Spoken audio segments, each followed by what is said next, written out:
নবীজি বললেন কিয়ামতের এই বিভীষিকায় বাচ্চা বের হয়ে যাবে, কি কঠিন হবে সেই দিন।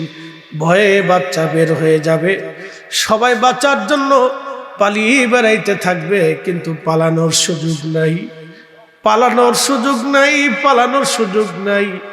পালানোর মতো কোনো রাস্তা হবে না সেই দিন। চারিদিক থেকে বিভীষিকা উড়ে উড়ে আসতে থাকবে। কি কঠিন হবে সেই দিনটা, পালানোর কোনো রাস্তা নাই, কোনো সুযোগ সেই দিন হবে না। এমন বাজারবাসী মনোযোগ দিয়ে কথাগুলি শুনে যাবেন বাবা মায়েরা।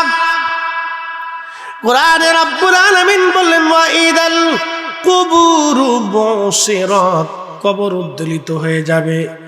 কবর থেকে মানুষ বের হইয়া, সেদিন কবর থেকে সমস্ত মানুষগুলি বের হতে থাকবে। বের হয়ে হয়ে হাসরের ময়দানে আল্লাহর দিকে সব দৌড়াইতে থাকবে, রবের দিকে দৌড়াইতে থাকবে। আল্লাহ বললেন তারুজুল মালাইকাতু ওয়ার রূহু ইলাইহি ফি ইয়াউমিন কানা মিকদারুহু 50 আলফা সানা। রূহগুলি, মানুষগুলি যেই দিন রবের দিকে দৌড়াইতে থাকবে, সমস্ত ফেরেশতারা দৌড়াইতে থাকবে, জিনেরা দৌড়াইতে থাকবে, সমস্ত মাখলুক উঠে উঠে হাসরের ময়দানের দিকে দৌড়াইতে থাকবে। সেই দিনটা কত বড় হবে। কোরআনে রব্বুল আলামিন বললেন সেই দিনটা দুনিয়ার এক এক সেকেন্ড করে 60 সেকেন্ডে 1 মিনিট হয়, এক এক মিনিট করে 60 মিনিটে 1 ঘন্টা হয়, এক এক ঘন্টা করে 24 ঘন্টায় দিন ও রাত হয়, 24 ঘন্টার দিন ও রাতে 365 দিন একটা বছর হয়। ওই এক এক বছর করে 50,000 বছর এক জায়গা করলে যত বড় হবে, হাসরের ময়দানের একটা দিন হবে তত বড়, হাসরের ময়দানের একটা দিন হবে তত বড়। হযরত ঈসা রূহুল্লাহর উম্মতরা বলল হুজুর, নূহ নবীর 3-4টা সন্তান ছিল, হাম সাম ইয়াফেস কেনান, হাম সাম ইয়াফেস কেনান, হাম সাম ইয়াফেস কেনান। কেনান মহাপ্লাবনে মারা গেল, হাম সাম ইয়াফেস 3 জন বেঁচে রইল। হামের বংশধর হলো আরবরা, সামের বংশধর হলো আজমিরা, আর ইয়াফেসের বংশধর হলো আফ্রিকানরা, এবং ইয়াফেসের বংশধর আর একটা বংশধর হবে ইয়াজুজ মাজুজ।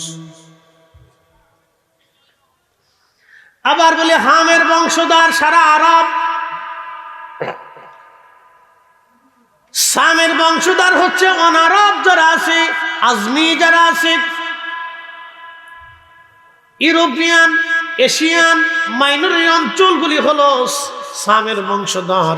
ইয়াফেসের বংশধর হচ্ছে আপনার আফ্রিকান, এবং ইয়াজুজ মাজুজ হলো ইয়াফেসের বংশধর। ঈসা রূহুল্লাহর উম্মতরা বলল নবীজি, আমরা শুনেছি হযরত নূহ নবীর মহাপ্লাবন হয়েছে। হুজুর, আপনি শুনেছি এই এলাকায় হামের কবর আছে, তা আপনি তো মুর্দাকে জিন্দা করতে পারেন আল্লাহর হুকুমে, তা আপনি হামের কবরের কাছে নিয়ে তারে জিন্দা বানাইয়া নূহ আলাইহিস সালামের মহাপ্লাবনের কথা আমাদেরকে বাস্তবে শোনায় দেন। হযরত ঈসা নবী উম্মতদেরকে নিয়ে মস্ত বড় একটা টিলার কাছে চলে গেলেন, বিরাট বড় একটা টিলার মতো ছোট্টখাট্ট একটা পাহাড়। উম্মতরা বলল হুজুর, এত বড় ছোটখাটো একটা পাহাড়ের কাছে নিয়ে আসলেন কেন? বলে এটাই হচ্ছে হামের কবর। বলে হাম এত বড়? বলে হ্যাঁ, আমি তোকে জিন্দা করতেছি, তোমরা দেখবা। হযরত ঈসা রূহুল্লাহ কবরের পাশে দাঁড়ায় বললেন, হে হাম, নূহ নবীর বেটা, কুম বিজনিল্লাহ, তুমি আল্লাহর হুকুমে জিন্দা হয়ে যাও।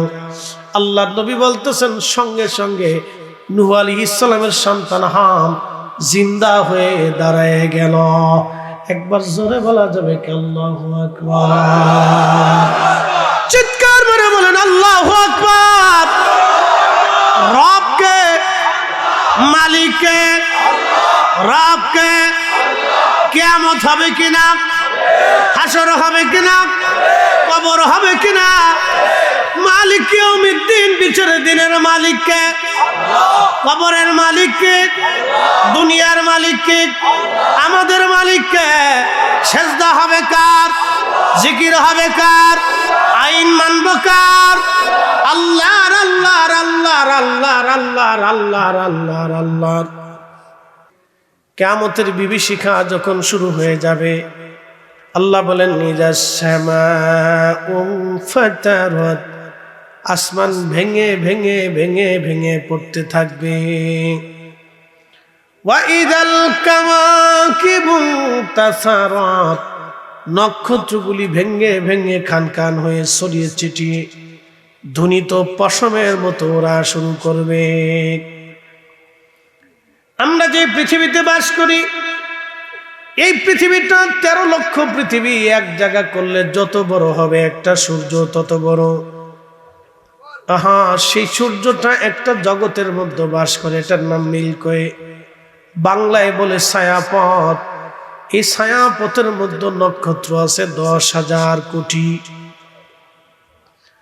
এই 10,000 কোটি নক্ষত্রের ভিতরে একটা নক্ষত্রের নাম হচ্ছে ব্ল্যাক হোল, যেটাকে অন্ধকার গহ্বর বলা হয়। বিজ্ঞান বলতেছে এই অন্ধকার গহ্বরের রাডারের ভিতরে যদি 200 কোটি সূর্য ছেড়ে দেওয়া হয়, মাত্র 2 মিনিটের মধ্যে 200 কোটি সূর্য নিশ্চিহ্ন হয়ে যাবে।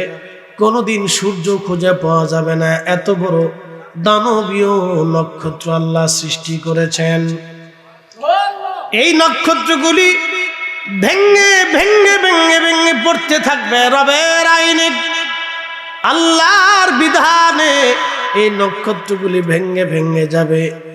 বিজ্ঞান বলতেছে মিল্কওয়ের মতো পাশে আর একটা মহাবিশ্ব আছে। এই মহাবিশ্বের নাম হচ্ছে গ্যালাক্সি। এই গ্যালাক্সির ভিতরে 10,000 কোটি নক্ষত্র দিয়ে আল্লাহ এই গ্যালাক্সি সাজিয়েছেন। খালি চোখে 40 কোটি নক্ষত্র দেখা যায়। টেলিস্কোপ দিয়ে, দূরবীক্ষণ যন্ত্র দিয়ে আরো অনেক নক্ষত্রমালা আপনি দেখতে পারবেন। এই মহা সৃষ্টি সেই দিন ভেঙে ভেঙে পড়তে থাকবে। রব্বুল আলামিন বললেন ওয়া ইদাল বিহারু ফুজ্জিরাত, সমুদ্র উদ্বেলিত হবে। সমুদ্রের সমস্ত পানিগুলি জমিনের উপরে আছাড় মারবে। আপনারা শুনেছেন ইন্দোনেশিয়ার সুনামি। সেই সুনামির কথা আপনাদের মনে আছে কিনা আমাদের জানা নাই। ইন্দোনেশিয়ার সেই সুনামিতে সমুদ্রের নিচে ভূমিকম্প হলো। ভূমিকম্প হওয়ার কারণে সমুদ্র উদ্বেলিত হলো, উঁচু হয়ে গেল সমুদ্রের তলদেশ। আর সমুদ্রের পানিগুলি আছাড় মারল ইন্দোনেশিয়ার বালি দ্বীপে। 2 লক্ষ মানুষ সমুদ্রের পানি ভাসিয়ে নিয়ে চলে গেল। ইন্দোনেশিয়া, মালয়েশিয়া, ভারত, এরপরে আপনি যদি দেখেন থাইল্যান্ড থেকে শুরু করে ইন্দো প্যাসিফিক অঞ্চলগুলিতে, সমুদ্রের দ্বীপ অঞ্চলগুলিতে লক্ষ লক্ষ মানুষ ভাসিয়ে নিয়ে চলে গেল সমুদ্র। যারা সমুদ্রের কিনারে উলঙ্গ হয়ে অর্ধউলঙ্গ হয়ে গোসলে নেমেছিল আনন্দ করার জন্য, আমার আল্লাহ তাদেরকেও ভাসিয়ে নিয়ে চলে গেলেন। মৌলভী বাজারের মানুষ, আল্লাহর কালাম কতই চমৎকার, কতই সুন্দর, কি সুন্দর করে আমার রব জানিয়ে দিলেন। ওয়া ইদাল বিহারু ফুজ্জিরাত ওয়া ইদাল কুবুরু বুসিরাত। ওই সমুদ্র উদ্বেলিত হবে, আকাশ ভেঙে পড়বে, সমুদ্র খান খান হয়ে যাবে, জমিন বের হতে থাকবে। মানুষগুলি পাগলের মতো পালানোর চেষ্টা করবে। ওই মুহূর্তটা সন্তান মা ভুলে যাবে, মা সন্তান ভুলে যাবে, ভাই ভাইকে ভুলে যাবে। সবাই নিজে বাঁচার জন্য চেষ্টা করতে থাকবে। আমার রব বলে দিলেন হাবিব উম্মতকে জানান, কুল ইন্নাল মাউতাল্লাযী তাফিরুনা মিনহু ফাইন্নাহু মুলাকীকুম। হুজুর আপনি জানিয়ে দেন, মৃত্যু থেকে আমার উম্মত আমার বান্দারা পালায়, ও নবী বলে দেন মৃত্যু থেকে যতই পালানোর চেষ্টা করুক তারা পালাইতে থাকবে, কিন্তু পালাইতে পারবে না। এই মৃত্যু তার সাথে মোলাকাত করবে, এই মরণ তার সাথে দেখা করবে। মৌলভীবাজারবাসী মনোযোগ দিবেন। হাম দাঁড়িয়ে গেল, বিরাট আকৃতির হাম। হযরত নূহ আলাইহিস সালামের বেটা আদম আলাইহিস সালামের 3 পুরুষ পরে, তাহলে বুঝতেছেন মিনিমাম হলো 59 হাত লম্বা। 59 হাত লম্বা বিরাট আকৃতির মানুষ দাঁড়িয়ে গেল। ঈসা রুহুল্লাহ বললেন, তুমি কি আমাকে চিনছো? হামের বেটা, নূহ নবীর বেটা। বলে, হ্যাঁ হুজুর, আপনি ঈসা রুহুল্লাহ। বলে, হুজুর আপনি কেন ডাকছেন আমাকে? ঈসা রুহুল্লাহ ডাক দেয়, বলেন, হ্যাঁ নূহ আলাইহিস সালামের সন্তান হাম, আপনি আল্লাহর পবিত্র নবীর সন্তান, শরীয়তের পিতার সন্তান। আপনি বলুন, আপনার চুলগুলি আনতে গেলে সময় সাদা ছিল না পাকা ছিল? বলে, না আমার চুলগুলি আপনার কাঁচা ছিল না সাদা ছিল? বলে, না আমার ইন্তেকালের সময় চুলগুলি কাঁচা ছিল। হযরত ঈসা রুহুল্লাহ বললেন, তাহলে আপনার চুল কি করে সাদা হলো, কারণ কি? মৌলভীবাজারবাসী মনোযোগ দিবেন। সেই হাসরের দিন দুনিয়ার 50,000 বছর এক জায়গা করলে যত বড়, হাসরের একটা দিন হবে তত বড়। আমাদের দেশে মশা 15 দিন বেঁচে থাকে, অথবা 1 মাস বা তারও কম সময়। একটা মশা তারও কম সময় পর্যন্ত পৃথিবীতে বেঁচে থাকে। আমরা চিন্তা করি এত অল্প সময়ের জন্য আল্লাহ মশাটাকে কেন বানাইলো, এত অল্প সময় মশাটা কেন বেঁচে থাকে? আপনি নিজেও জানেন না। আপনি হাসরের ময়দানের টাইম অনুযায়ী, একটা দিনের সময় অনুযায়ী আপনি মশার চাইতেও কম সময় বেঁচে থাকেন। প্রিয় উপস্থিতি, খুব মনোযোগ দিবেন।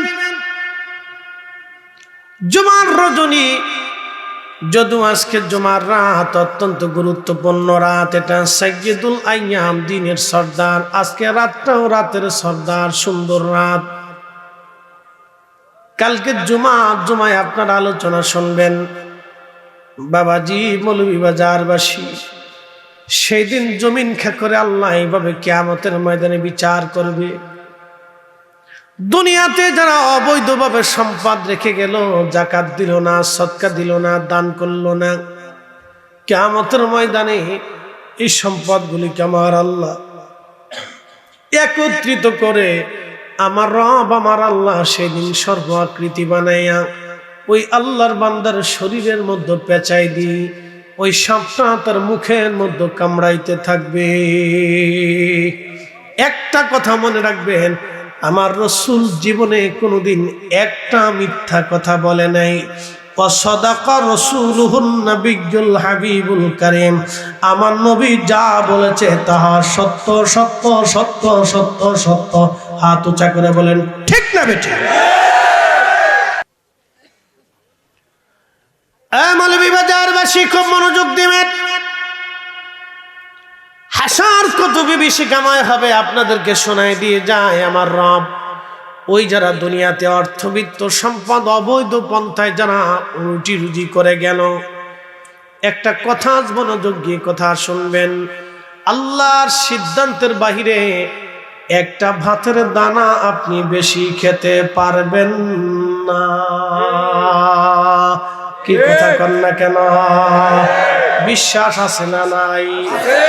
তাহলে যারা সুদ করে, ঘুষ করে, আকাম করে, ওয়াকাম করে, অন্যায় ভাবে সম্পদ রুটি রুজি করে, তারা আল্লাহর সিদ্ধান্তের বাহিরে খেতে পারে না, খেতে পারে না, খেতে পারে না। খুব মনোযোগ দিবেন। হাসরের মাঠে নিয়ে চলে যাই। এই সমস্ত রক্ত খেক, জমিন খেক, মানুষের ঘাম নষ্ট করা, অর্থ গরিবের হক নষ্ট করা, এই সমস্ত ব্যক্তিদের সম্পদগুলি সেই দিন গলার মধ্যে সর্ব বানাইয়া গলার মধ্যে লটকিয়ে দেওয়া হবে। এই সাপগুলি মুখের মধ্যে কামড় দিক, সমস্ত মুখের গোশতগুলি চামড়াগুলি ছিঁড়ে নিয়ে চলে যাবে, আবার গোশত হবে, আবার কামড়াবে। নবীজি বললেন, আমার উম্মত তোমরা শোনো, একবার না দুইবার না, একবার কামড় যদি দেয় 40 বছর পর্যন্ত বিষের ক্রিয়া শরীরের মধ্যে যন্ত্রণা চলতে থাকবে। এত কঠিন হবে সেই দিন। আল্লাহর নবী ডাক দিয়ে বলেন, উম্মত রে, সেই দিন জিন জাতির হিসাব হবে, ফেরেশতাদের হিসাব হবে। বুঝতে পারতেছেন, ফেরেশতার একটা দুইটা ফেরেশতা না, কোটি কোটি বিলিয়ন ট্রিলিয়ন কোটি কোটি কোটি কোটি, কত কোটি হবে আমাদের জানা শোনার বাইরে। আপনার কম্পিউটার ল্যাপটপে যদি আপনি কোটির হিসাব ধরেন তো কোটির সংখ্যা শেষ হয়ে যাবে, কিন্তু ফেরেশতার সংখ্যা শেষ হবে না, ঠিক কি না? এই সব ফেরেশতাদের হিসাব আল্লাহ নেবেন। তাহলে বুঝেন হাসরের মাঠ কত বড় হবে, কত দিন টাইম হবে। আল্লাহর নবী বলেন, ফেরেশতাদের হিসাব হবে, জিন জাতির হিসাব টানবে, মানব জাতির হিসাব টানবে, গরু ছাগলের হিসাব হবে।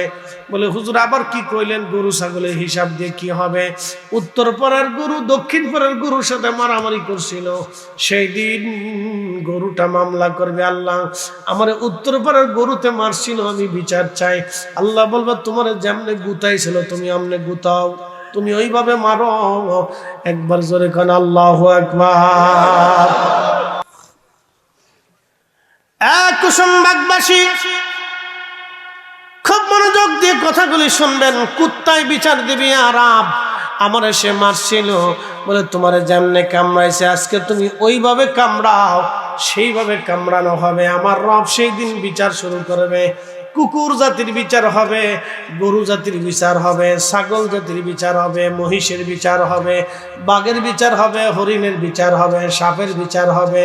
এরপরে যত প্রাণী আছে সব প্রাণীর বিচার হবে, সব প্রাণীদের বিচার হবে, জিনদের বিচার হবে, ফেরেশতার হবে। মানব জাতির হওয়ার পরে ওই যে যারা দুনিয়াতে গরিব মানুষের রক্ত খেকো যারা ছিল, সেই দিন ওই যে সাপে কামড়াইতে থাকবে, কামড়াইতে কামড়াইতে কোটি কোটি বছর পার হয়ে যাবে। ততদিনে বাটাম চালানে ওর জান শেষ।